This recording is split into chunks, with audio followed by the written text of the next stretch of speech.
आज बीजेपी के लोग दलित समागम कर रहे हैं, दलितों का महाजुटान कर रहे हैं। नहीं, बिल्कुल अमित शाह जी को याद कर लें। अंबेडकर अंबेडकर अंबेडकर सदन में बोला था ना, इतना नाम भगवान का लेते तो क्या से क्या ना मिल जाता।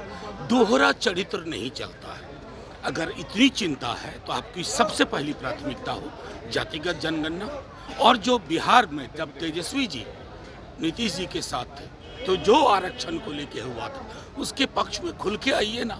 नौटंकियों से, रेटोरिकल से चीज़ों से बात नहीं बनती। सर, चिराग पासवान की ओर से अब आवाज़ उठ रही है कि बिहार में विधानसभा के चुनाव लड़ेंगे, बिहार में विधानसभा चुनाव लड़के मुख्य भूमिका निभाएंगे। अरे बिल्कुल भाई, एडल्ट फ्रेंचाइज है ये जानते हैं, लोकतंत्र है ये जानते हैं, और हर किसी की अपनी महत्वाकांक्षा है।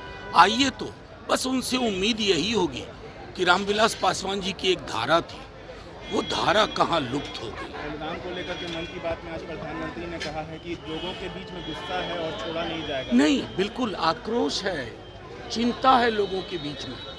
पुलवामा के लिए भी लोगों को चिंता हुई थी। पुलवामा में कमेटी की रिपोर्ट आनी थी जो आज तक नहीं आई। हम नहीं चाहते हैं कि हमारा पक्ष विपक्ष एक स्वर में बोल रहा।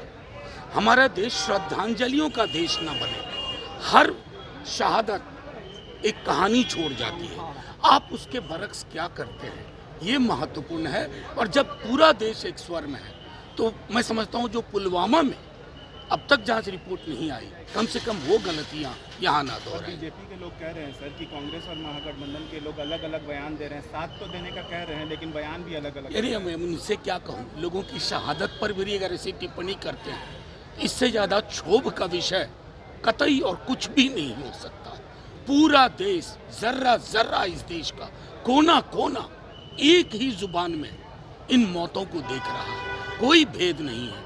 भेद उनमें होगा जिन्होंने उसके बाद जो ट्वीट किए थे ना, समाज में नफरत के कारोबार का, वो नहीं। तेजस्वी यादव ने कहा है बिहार की जनता से कि उनको 5 साल दिया जाए काम करने के लिए। बीजेपी के लोग कह रहे हैं माता पिता को वक्त दिया गया था, देखा गया कि बिहार में कैसी सरकार। मतलब किस प्रकार की बात करते हैं साहब?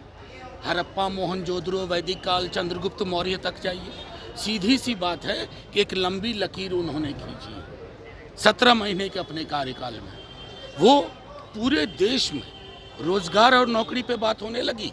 प्रधानमंत्री जी तक को 200-400 का जो कहते हैं ना लेटर इशू करना पड़ता है, बांटते हैं। तो ये धारा कहाँ से आई? उस दौर से आई है। इस धारा पर बात करिए, बाकी सारी टिप्पणियाँ ओछी टिप्पणियाँ हैं।